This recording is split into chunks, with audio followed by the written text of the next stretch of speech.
오늘 성경 말씀은 마태복음 5장 5절입니다.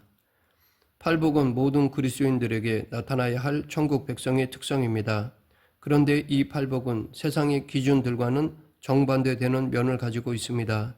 그리스도인이 된다는 것은 새 사람, 새로운 피조물이 되는 것이요, 이 세상과는 전혀 다른 하나님의 나라의 백성이 되는 것입니다. 그러하기에 누구나 그리스도인이 되면 그때부터는 세상 사람들과는 다른 존재가 되며 세상 사람들의 가치관과는 다른 성경적 세계관으로 살아가는 존재가 되어야 합니다.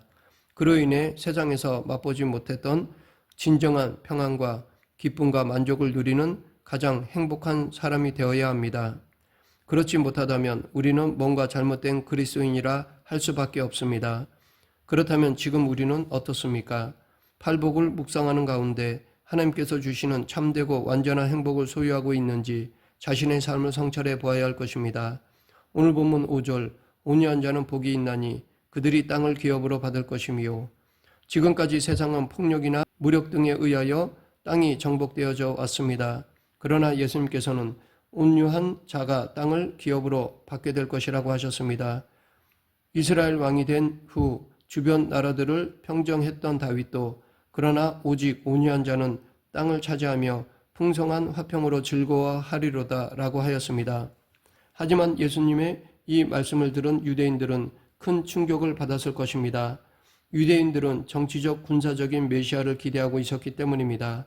그들은 메시아가 오시면 로마로부터 독립을 쟁취하고 다윗 시대와 같은 번영을 누리게 될 것이라고 기대했던 것입니다. 그러므로 온유한 자가 복이 있나니 그들이 땅을 기업으로 받을 것이라 라는 말씀을 들었을 때 사람들은 충격을 받았을 것입니다.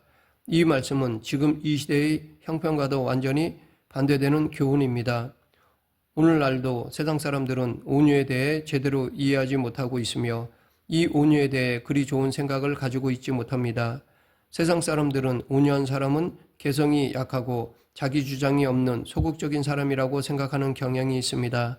그러나 온유는 하나님 나라의 특성입니다. 그러므로 온유는 당연히 이 세상의 기준과는 반대되는 것입니다. 그렇다면 온유하다라는 것은 무엇을 의미할까요? 이 온유함은 가난한 마음에서 시작됩니다. 심령이 가난한 사람은 하나님 앞에서 아무것도 아닌 자신을 발견하게 됩니다. 하나님의 기준에서 볼 때 자기의 행위와 의는 걸레조각 같고 자신의 마음은 죄로 심히 부패해 있는 것을 알게 되어 애통해야 합니다. 그리고 이렇게 애통하는 사람은 자기 안에 있는 불의와 불법, 죄와 허물을 솔직히 인정합니다. 사람의 마음이 이렇게 되면 더 이상 교만하거나 다른 사람을 공격할 수 없게 됩니다. 진실로 마음이 겸허해지고 낮아져서 오직 하나님만 바라보게 됩니다. 나에게는 소망이 없음을 절감하고 오직 하나님만 바라보는 것, 이것이 바로 온유함입니다. 그러므로 온유란 단순히 부드러움, 유연함, 친절함이 아닙니다. 온유는 죄에서 벗어나 하나님의 거룩하심과 그 영광에 참여하는 내적인 능력입니다. 온유한 사람은 자신의 죄와 우능과 소망 없음을 절감하고 오직 하나님만 바라보는 것입니다. 그래서 데니스 레인이라는 사람은 온유한 거인의 손 안에 있는 갓난아이다라고 하였습니다. 이것은 온유한 자야말로 진정으로 강한 자임을 의미합니다. 그러면 온유한 사람이 어떻게 강한 사람일 수가 있을까요? 자신이 아무것도 아님을 절실히 깨달은 사람은 이제 오직 하나님만 의지하기 때문입니다. 이 사람은 더 이상 자신의 힘으로 살지 않고 오직 하나님의 은혜와 능력을 힘입어 살게 됩니다. 그러므로 온유한 자야말로 가장 강한 자가 되는 것입니다. 초대교회의 스데반은 유력한 유대인들과 논쟁했는데 구약의 정통에 있던 유대인들은 스데반이 성령으로 충만하여 구약의 역사를 관통하며 전하는 설교에 압도당하였습니다. 그뿐이 아니라 스데반의 얼굴은 천사의 얼굴과 같았습니다. 더 놀라운 것은 스데반이 하나님의 영광과 하나님 보좌 우편에 서 계시는 예수님을 보았던 것입니다. 이렇게 스데반은 능력 있는 하나님의 종이었지만 유대인들에게 순교를 당했습니다.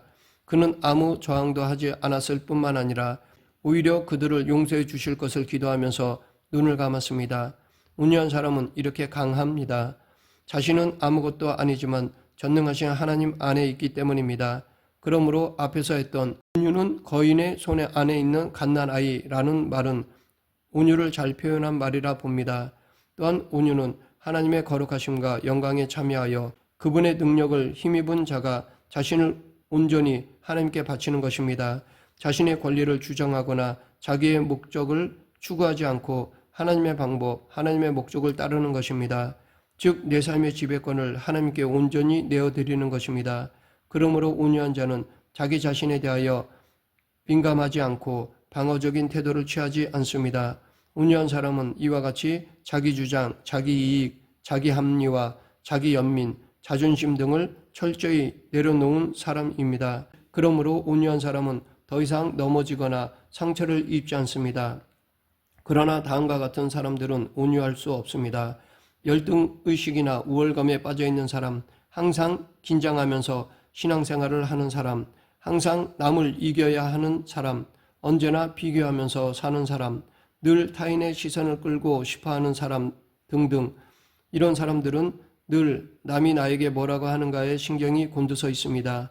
사람들이 하는 말에 쉽게 상처를 받습니다. 그리고 자기에게 조금이라도 손해가 되면 가만히 있지 못합니다. 지고는 못 사는 사람들입니다. 나보다 잘났거나 나은 사람을 보면 시기하며 질투합니다. 남들이 나를 알아주지 않으면 실망하고 속상해합니다. 그래서 늘 사람들과 갈등을 일으키고 자기 스스로도 늘 피곤하며 우울해합니다. 이런 사람은 온유할 수 없습니다. 내가 온유한가 온유하지 않은가 하는 것은 다른 사람이 나를 대하는 것에 대하여 내가 어떤 반응을 보이는가 하는 것을 보면 쉽게 알 수 있습니다. 온유한 사람은 칭찬받을 때 거기에 빠지지 않고 조롱을 당하거나 무시를 당할 때 화내지 않으며 오직 모든 일을 하나님의 손에 의탁합니다. 그래서 모든 일에 감사하며 평안합니다. 성경에서 온유한 사람을 살펴보면 아브라함은 하나님의 부르심을 받았을 때 갈 바를 알지 못하고 순종하며 떠났습니다. 그것은 모든 것을 하나님께 온전히 맡겼기 때문입니다. 이러한 순종이 바로 온유입니다. 아브라함은 또 조카 롯에게 선택권을 양보했는데 이 역시 온유한 모습입니다. 또한 하나님께서 이삭을 바치라고 명령하셨을 때 이해할 수 없는 명령이었지만 그는 즉시 순종하였습니다. 아브라함의 이러한 순종은 오직 하나님만 바라보는 그의 온유함을 잘 보여줍니다. 또한 요셉은 억울한 일을 많이 당했지만 언제나 하나님을 바라보며 원망하지 않았습니다. 요셉은 자신을 팔았던 형들을 용서했습니다.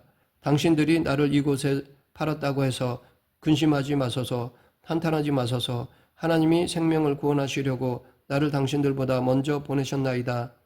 그런즉 나를 이리로 보낸 이는 당신들이 아니요 하나님이시라. 이것이 바로 온유입니다. 온유한 사람은 어떤 어려움 속에서도 이렇게 된 것은 다 하나님의 계획이요 하나님의 은혜다라고 말합니다.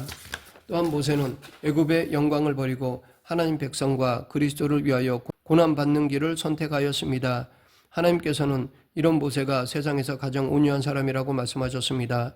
이 사람 모세는 온유함이 지면의 모든 사람보다 더하더라. 광야는 고난과 시험의 장소였습니다. 광야 생활은 그야말로 거칠고 메마르고 고단한 생활이었습니다. 광야에서 이스라엘 백성들은 수시로 모세를 원망했고 심지어 돌로 치려고까지 하였습니다. 그럴 때마다 모세는 오직 하나님 앞에 엎드렸습니다.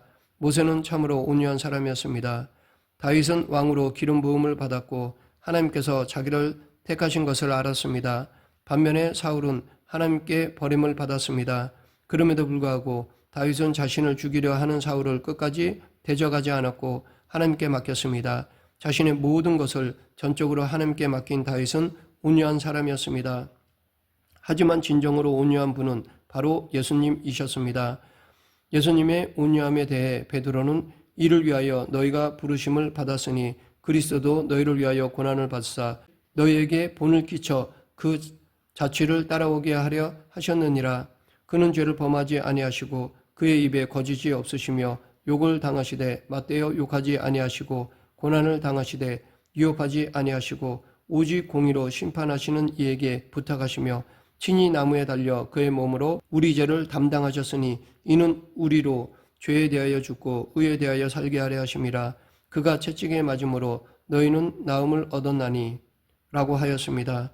사도 바울은 빌립보서 2장에서 너희 안에 이 마음을 품으라 곧 그리스도 예수의 마음이니 그는 근본 하나님의 본뜻이나 하나님과 동등됨을 취할 것으로 여기지 아니하시고 오히려 자기를 비워 종의 형체를 가지사 사람들과 같이 되셨고 사람의 모양으로 나타나사 자기를 낮추시고 죽기까지 복종하셨으니 곧 십자가에 죽으심이라 라고 하였습니다.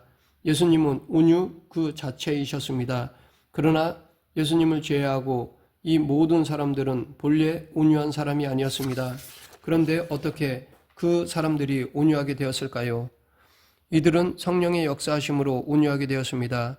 우리도 성령의 역사하심으로 온유하게 될 수 있습니다. 온유함은 인간의 노력으로 되어지지 않습니다.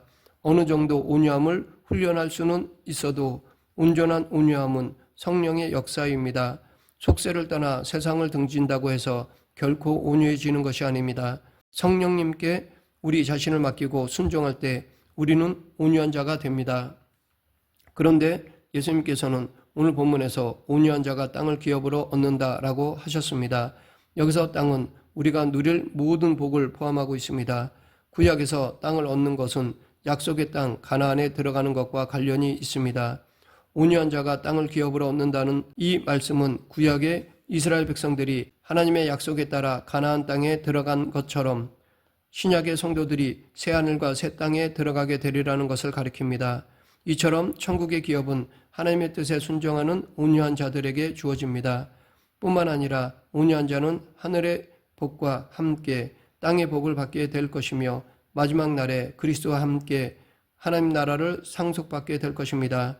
그리고 이 온유한 사람은 항상 만족을 얻습니다. 사도 바울은 우리는 속이는 자 같으나 참되고 무명한 자 같으나 유명하며 죽은 자 같으나 보라 우리가 살아있고 징계를 받는 자 같으나 죽임을 당하지 아니하고 근심하는 자 같으나 항상 기뻐하고 가난한 자 같으나 많은 사람을 부유하게 하고 아무것도 없는 자 같으나 모든 것을 가진 자로다 라고 하였습니다. 이처럼 온유한 사람은 어떤 경우에도 진정한 만족을 누립니다. 동시에 온유한 사람에게는 미래의 복과 영광이 예비되어 있습니다. 사도 바울은 성도가 세상을 판단할 것을 너희가 알지 못하느냐 세상도 너에게 판단을 받겠거든 지극히 작은 일 판단하기를 감당하지 못하겠느냐 우리가 천사를 판단할 것을 너희가 알지 못하느냐 그러하거든 하물며 세상 일이라 라고 하였습니다. 이뿐만 아니라 사도 바울은 온유한 자는 하나님의 상속자가 될 것이라고 하였습니다. 자녀이면 또한 상속자 곧 하나님의 상속자여 그리스도와 함께한 상속자니 우리가 그와 함께 영광을 받기 위하여 고난도 함께 받아야 할 것이니라. 또한 우리가 주님과 함께 왕노릇할 것이라고 하였습니다. 미쁘다 이 말이여 우리가 주와 함께 죽었으면 또한 함께 살 것이요 참으로 또한 함께 왕노릇할 것이요. 그러면 우리가 온유하려면 어떻게 해야 할까요? 무엇보다도 먼저 온유하신 예수 그리스도를 바라보아야 합니다. 예수님께서는 하늘의 영광과 보좌를 떠나서 이 세상에 오셨습니다. 그리고 죄인과 세리와 창기와 어린아이들 심지어는 당신을 십자가에 못 박던 자들에게까지 온유함을 보여주셨습니다. 이러한 주님을 바라보며 우리는 온유를 배울 수 있습니다.